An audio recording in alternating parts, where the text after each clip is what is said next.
compartilhar aqui, e eu queria que você já fosse preparando aí na sua casa uma mesa, um espaço. E foi maravilhoso na ceia passada, o pessoal mandando pra gente, o pessoal caprichou nas decorações, umas mesas muito arrumadas, bem legal. Teve um amigo meu que nem cristão e viu algumas fotos que a gente compartilhou lá do MAP. Até assim, eu queria pedir para tirar essa legenda aí, Tico, porque na verdade o hashtag não é legal. Quando você for compartilhar a sua foto, marque o MAP. Ao invés da hashtag, que fica mais difícil de encontrar, marque @mapcuritiba. E daí você compartilha as suas fotos e a gente posta elas nas mídias do MAP. Tem muita gente seguindo o MAP. E olha que legal, porque uma pessoa que não era cristão, ele falou, cara, o que é isso que vocês fazem? E ele viu o Nicolas segurando a taça lá, porque o Miel, a Eri tiraram a foto, ele falou, cara, curti demais esse menininho aí com essa taça. O que vocês fazem? E, cara, foi maravilhoso, porque se abriu uma porta de testemunho, falar o que significava aquele momento pra gente, Batata. É muito legal. Então, você acredita que isso é uma brincadeira ou marketing? Não é. Tem uma igreja reunida. E você consegue, com o exemplo e o testemunho que você dá na sua casa, alcançar pessoas que nesse momento estão com dificuldade e de repente podem ver uma família em casa unida com suco de uva e pão. E dizendo que tem uma igreja lá. Então, se essa é a situação sua aí na sua casa, prepare a mesa que daqui a pouco nós vamos participar todos juntos. Eu quero ministrar aqui rápido, porque hoje tem que ser mais curto. Eu quero falar sobre o fato de fazer as coisas como se fosse para Deus. E para variar, vocês me conhecem, vou eu para o Novo Testamento. Cara, eu juro que eu tento, cara, ir lá para o Antigo Testamento. Eu queria participar, assim, porque naquela época eu, de repente, podia fazer parte do movimento filisteu bom é filisteu morto. Acho que ia ser legal isso, sabe? Esses caras que têm um desejo mais violento, tipo decapitar profeta de Baal. Vamos matar esses caras. Mas, cara, a gente tá vivendo o hiper Novo Testamento. Eu fico com dificuldade de ir para o Antigo. Sei lá, os problemas de Davi, de Salomão, eram totalmente diferentes dos nossos. Davi não tinha que falar pro pessoal dele tomar cuidado com a live de sertanejo universitário, pro rapaziada não ficar bêbado assistindo live. Nem falar pra galera dele não participar da votação do Big Brother e gastar dinheiro com essas coisas e continuar dando dízimo e oferta. O espírito do nosso tempo é diferente daquele. E eu queria ler com vocês em Colossenses 3, 22 e 23, uma palavra que Paulo escreve dizendo assim, escravos, obedeçam em tudo aos seus senhores terrenos, não somente para agradar os homens quando eles estão observando, mas com sinceridade de coração, pelo fato de vocês temerem ao Senhor. Olha o que ele diz para Timóteo também, todos que estão sob o jugo da escravidão devem considerar os seus senhores como dignos de todo respeito, para que o nome de Deus e o nosso ensino não seja blasfemado. Olha que versículo interessante. Ele diz assim, os que têm senhores crentes não devem ter por eles menos respeito, pelo fato de serem irmãos. Só porque o teu patrão é irmão, você não pode ficar se folgando com o cara. Muito pelo contrário, você deve servir ele ainda melhor, porque os que se beneficiam do seu serviço são fiéis e amados. Ensine e recomenda essas coisas. Você sabe que eu tenho uma utopia. O que é uma utopia? É uma visão das coisas perfeitas, quase impossível de se acontecer. A utopia que eu tenho como sociedade é o dia que todo mundo puder seguir sua vocação e ter uma vida digna a partir disso. Estou aqui com alguns músicos, por exemplo, vocês devem conhecer aquela galera que é artista. Fala assim, eu quero viver da minha arte, já viu ou não? Ou uns caras que passam apuro, eu tenho dó, cara. Porque tem uns caras... Você já imaginou o que seria da vida sem música? Porque a música nos alegra, a música nos comove. Você já imaginou o que seria da vida sem arte, sem música? Só que a maior parte dos músicos, por exemplo, e artistas, tem que fazer algum outro tipo de trabalho. E aqueles que se aventuram em tentar viver da arte deles, acabam tendo uma vida que não é muito digna, cara. Dificuldades para pagar as contas. Então a minha utopia seria aquela onde as pessoas pudessem viver tudo aquilo que elas têm como vocação, como chamado. Aquilo que elas amam fazer. E pudessem ter uma vida digna. E uma vida digna é ter onde morar, ter comida na mesa, ter o que vestir. Que é o que Paulo diz e reflete como também, na sequência, falando para Timóteo, ele diz assim, ó, Timóteo, tendo o que comer, tendo o que vestir, nós temos que estar satisfeitos. Porque tem gente que vive a vida atrás de ganhar dinheiro.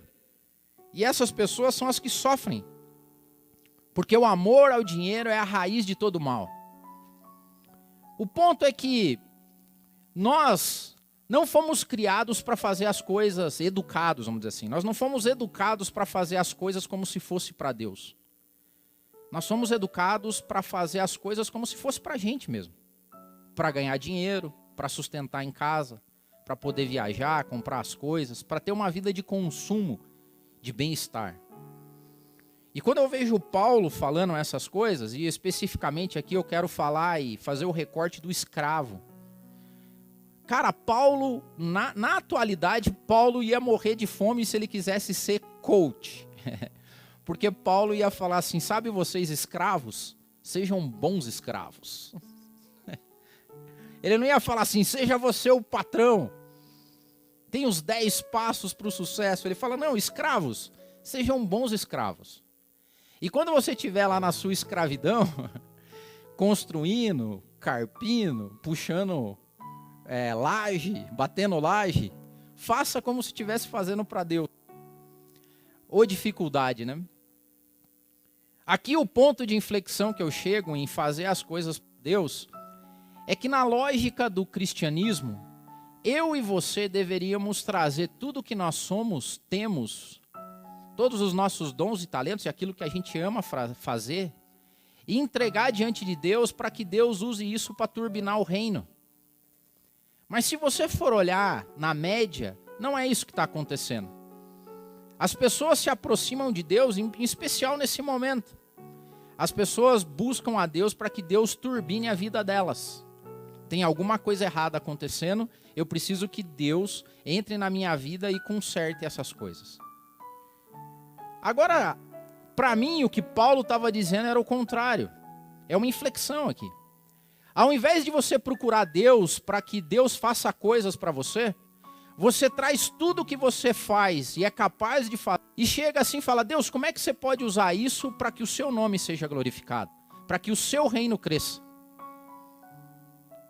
Porque no final das contas parece que a gente exige o nosso pão, a gente tem direito dele, né? O meu pão eu tenho direito hoje, vou ter amanhã e o Senhor vai me ajudar a conquistar ele. E na oração do Pai Nosso, ele diz que o pão nosso tem nos dado. A partir de uma relação onde tudo que eu faço como se fosse para Deus. E para mim essa é uma lógica totalmente diferente do mundo que a gente vive hoje, porque o mundo de hoje é um mundo de méritos.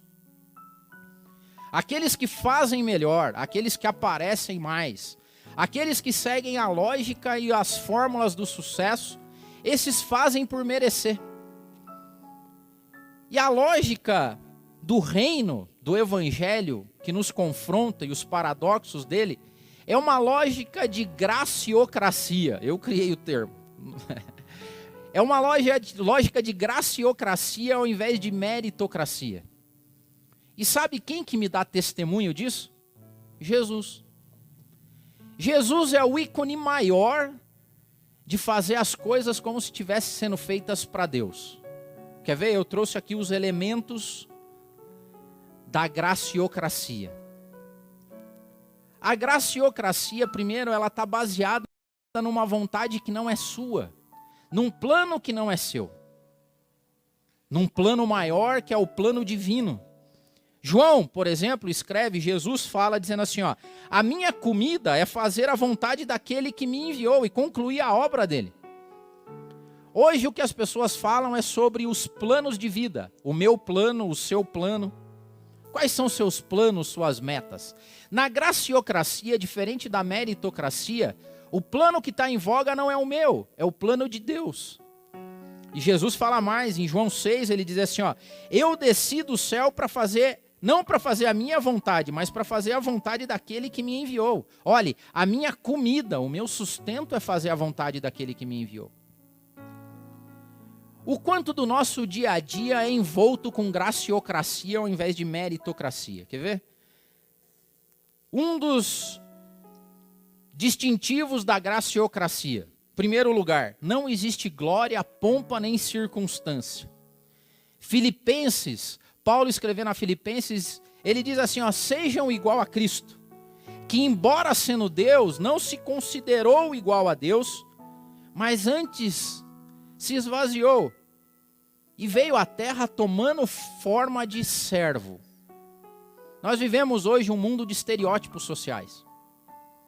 Eu mesmo vejo pessoas que trabalham para fazer um tipo. Tem que ter o carro certo, morar no lugar certo, usar a roupa certa. Por quê? Porque isso é um conceito de vitória, de que você pertence a uma classe social, que você fez por merecer aquilo. Eu trabalhei tanto, eu mereço andar nesse carro, eu mereço usar essa roupa, eu mereço ter essa casa. Na graciocracia, a pompa e a circunstância, ela diminui. É o que Jesus fez. Utilizar as coisas sem ter posse delas. Jesus veio para mostrar que na graciocracia não existem estereótipos. Por exemplo, carpinteiro é uma profissão digna. A palavra de Deus em Marcos, quando as pessoas olhavam para Jesus e falavam assim, não é este o carpinteiro? Filho de Maria, irmão de Tiago, José, Judas. E sabe por que eles falavam isso? Menosprezando a figura do Messias. E Jesus disse nessa passagem que na casa dele ele não tinha honra. Por quê? Porque as pessoas não respeitam algumas profissões, vamos dizer assim. Vou dar um exemplo claro para vocês. Hoje está todo mundo honrando os profissionais da saúde. E é uma maravilha. Heróis, bombeiros, médicos, socorristas, enfermeiros. Fizemos a live com a Graciele e olha só o que a Gra contou pra gente, que tem pessoas que caem na esparrela de vandalizar o carro dos profissionais da saúde porque não querem que eles andem pela cidade como vetores de transmissão da doença. Mas é engraçado que nenhum pai, imagine que o filho chega e fala assim, pai, eu quero ser enfermeiro num posto de saúde. O pai vai falar, meu filho, eu esperava algo melhor para sua vida. Tem um termo cunhado por um professor que fez uma tese há um tempo atrás chamado de invisibilidade social. Invisibilidade social quer dizer que o mundo não enxerga garis, não enxergam lixeiros, não enxergam garçons, porque eles acreditam que o cara está lá para fazer o trabalho dele mesmo. Na graciocracia, curiosamente, as pessoas que têm um desejo de servir são mais valorizadas do que os outros. Porque foi o que Jesus disse. Eu vim para servir e dar a minha vida em favor de muitos. Na graciocracia, não existe nenhuma profissão que não seja digna. Isso quer dizer que quando uma pessoa está varrendo a rua, na lógica da graciocracia, ela varre como se estivesse varrendo para Deus, ou limpando o planeta que foi criado por Deus. Ao inverso disso, nós nunca vivemos um momento onde tanta sujeira é feita na casa. O planeta hoje é uma sujeira extrema. As pessoas se apropriam de divisões. Se eu ganho mais, se o meu carro é melhor que o seu, se a minha casa é melhor que a sua, eu me dou ao direito de não te enxergar. Teve um cara que fez um psicólogo social, que fez uma pesquisa, e tem essa palestra no YouTube, se você quiser assistir, e o tema é, o dinheiro nos torna ruins? E pela lógica dele, sim, porque quanto mais dinheiro as pessoas têm, mais elas têm um sentimento de que elas são melhores do que os outros. Exemplo, ele fez uma pesquisa nos Estados Unidos sobre a relação entre o modelo do carro e o desrespeito às leis de trânsito. Quanto melhor e mais bacana é o teu carro, mais você se acha no direito de não respeitar a regra de trânsito.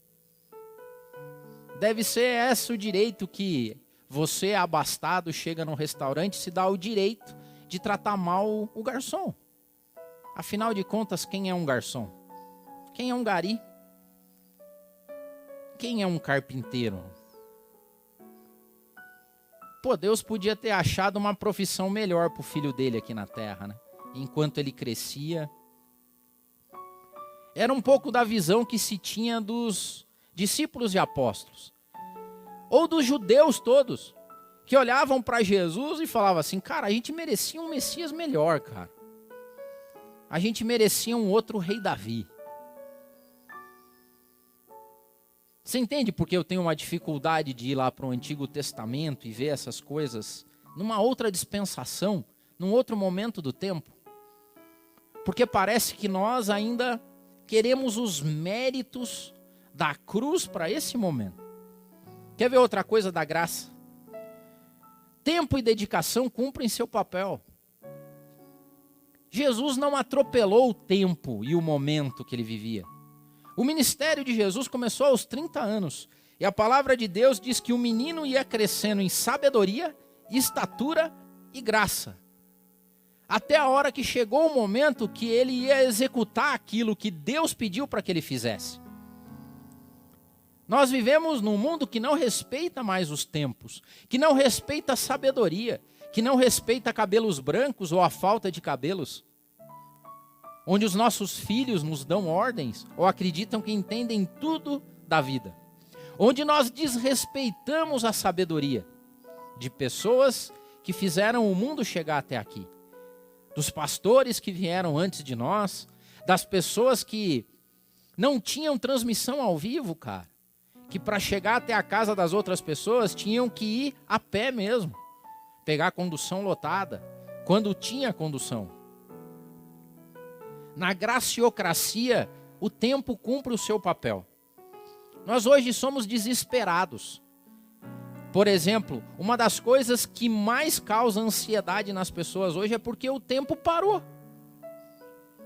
O que vai ser da minha vida? Eu estou perdendo tempo.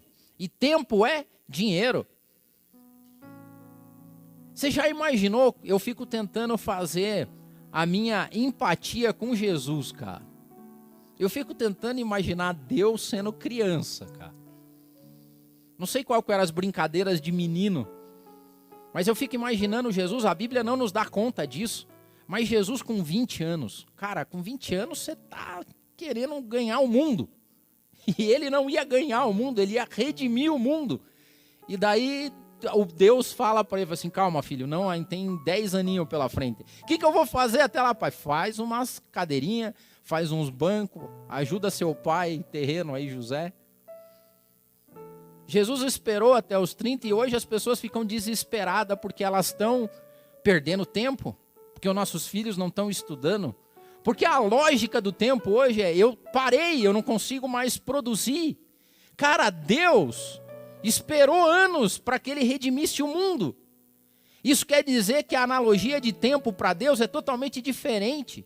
Nós que somos loucos, terrenos aqui, que ficamos preocupados com esse tempo. Porque o tempo de Deus é totalmente diferente. 1000 anos é um dia é 1000 anos. E na graciocracia, tempo cumpre o seu papel.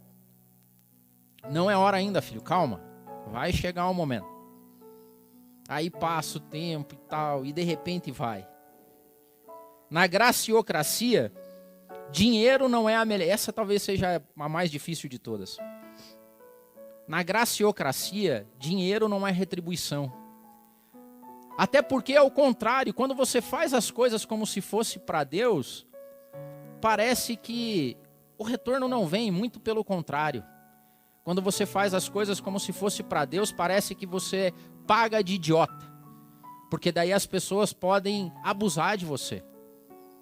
Por exemplo, o escravo.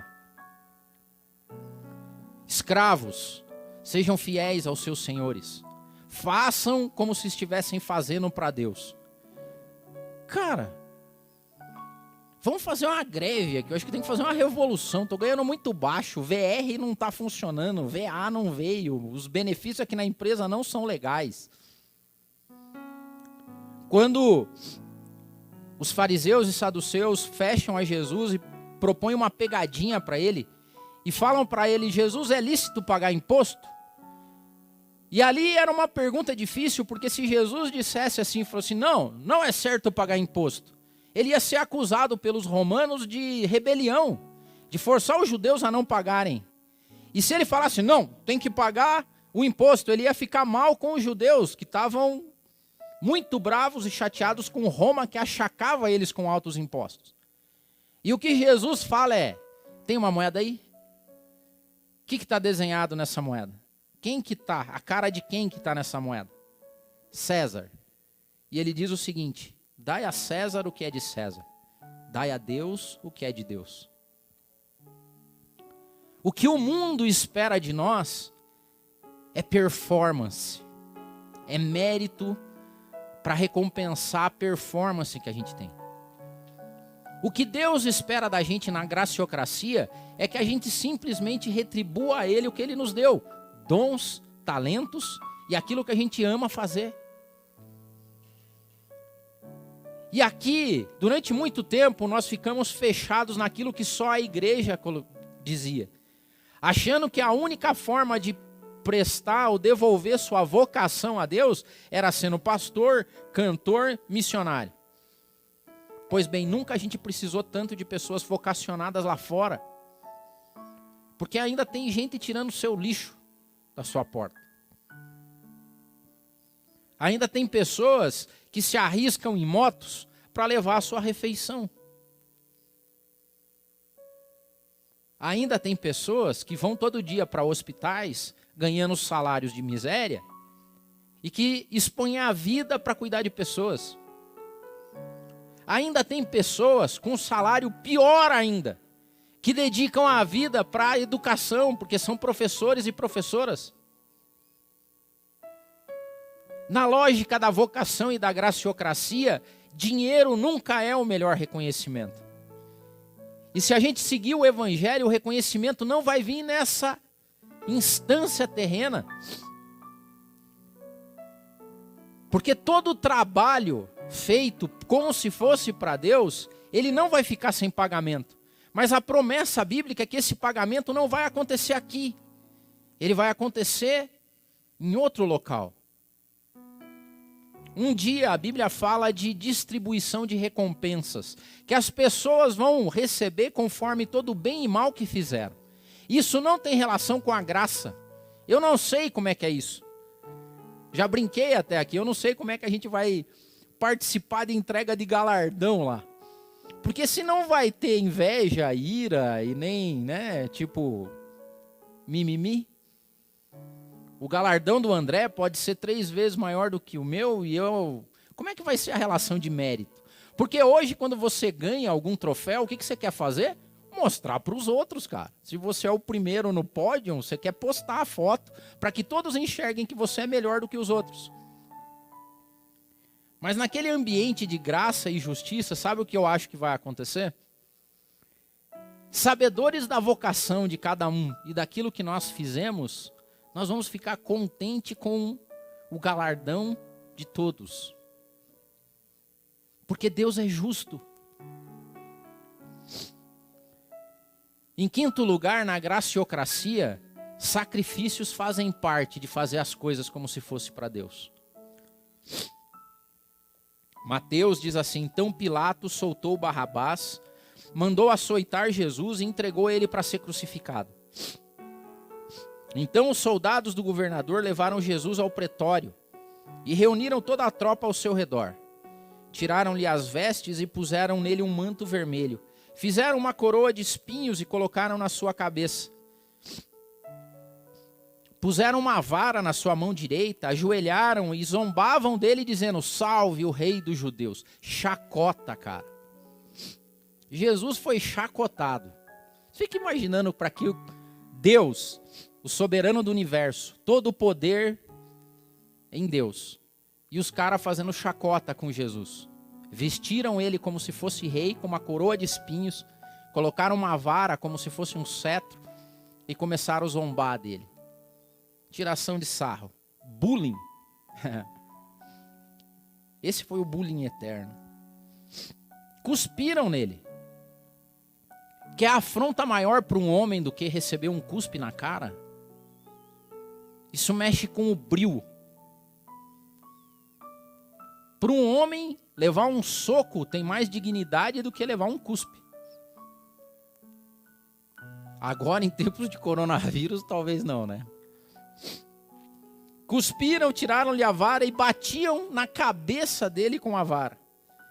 E depois de terem zombado com ele, tiraram-lhe o manto, vestiram as vestes dele e levaram ele para crucificar.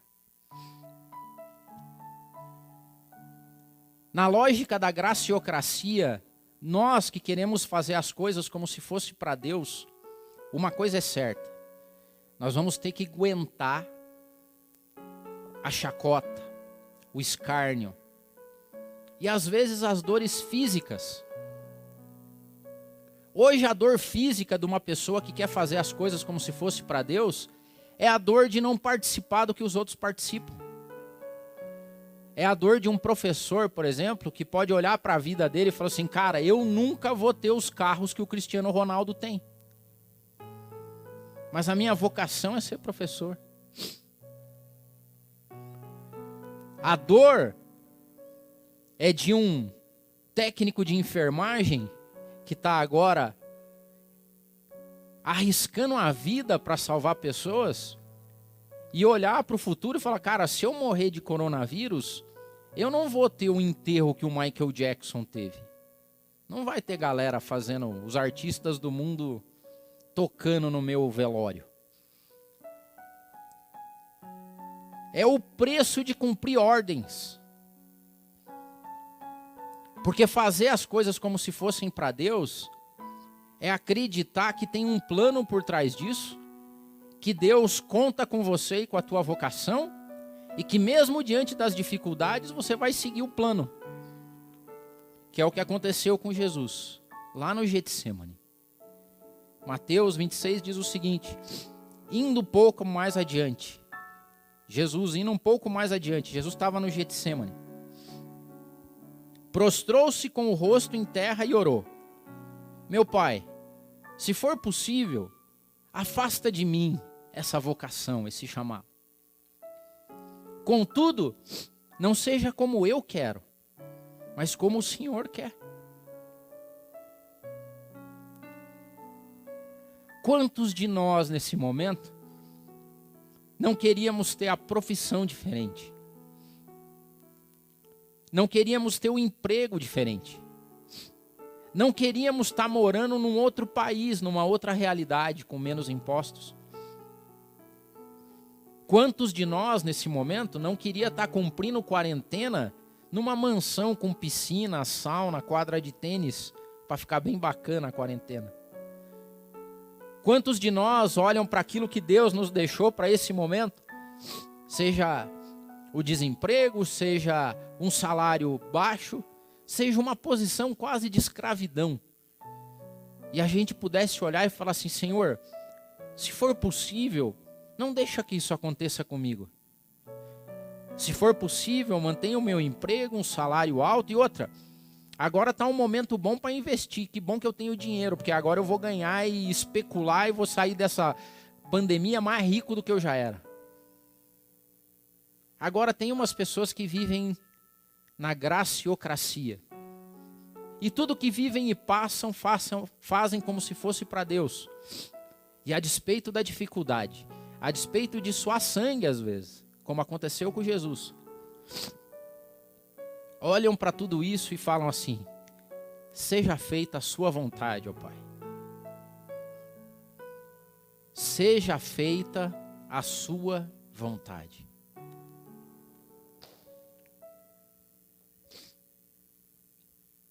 Se você acha que você está sofrendo, tem muita gente sofrendo. Se você acha que E talvez você pode sentir isso. E eu não consigo ter empatia suficiente com você. Eu louvo a Deus porque eu sou abençoado. Talvez você seja menos do que eu. Talvez o papel que você está desempenhando nesse momento seja um papel muito difícil. A palavra de consolo que eu tenho para você nesse domingo de manhã é que Jesus também sofreu. E o Deus de toda a glória, em algum dia ele teve que se prostrar, suar sangue. Olhou para o pai dele e disse: Pai, se for possível, muda a situação.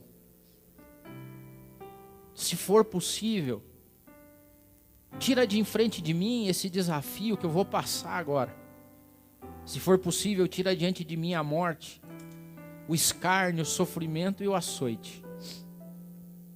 Mas que acima de tudo não seja aquilo que eu quero, mas aquilo que o Senhor quer. Porque tudo que eu faço, vivo e sou, eu faço para Ti. Que bom se a gente encarar esse momento dessa forma. E a única pessoa capaz de nos motivar a fazer isso é Jesus Cristo. Porque Ele não pediu nada para nós do que Ele não tenha experimentado. Ele não pediu nada para nós daquilo que Ele não tenha vivido antes. Então, nesse momento que você peça que esse Jesus faça morada na tua vida. Porque se Jesus fizer morada na tua vida, no teu coração, nada vai ficar tão difícil. Porque Ele sabe o que você está passando. Ele vai olhar para você e falar assim: eu passei coisa pior. Mas vai passar. A sexta-feira é dura. O sábado vai ser um inferno. Mas no domingo de manhã tudo há de fazer novo. Não há noite que dure para sempre. E no despertar da manhã, num dia qualquer, nós vamos ser ressuscitados diferentes. E a gente vai receber conforme aquilo que a gente fez para Deus. E não para nenhum patrão. Não em troca de nenhum salário. De nenhum mérito e recompensa humana. Faça morada, Senhor, em nós. Faça morada.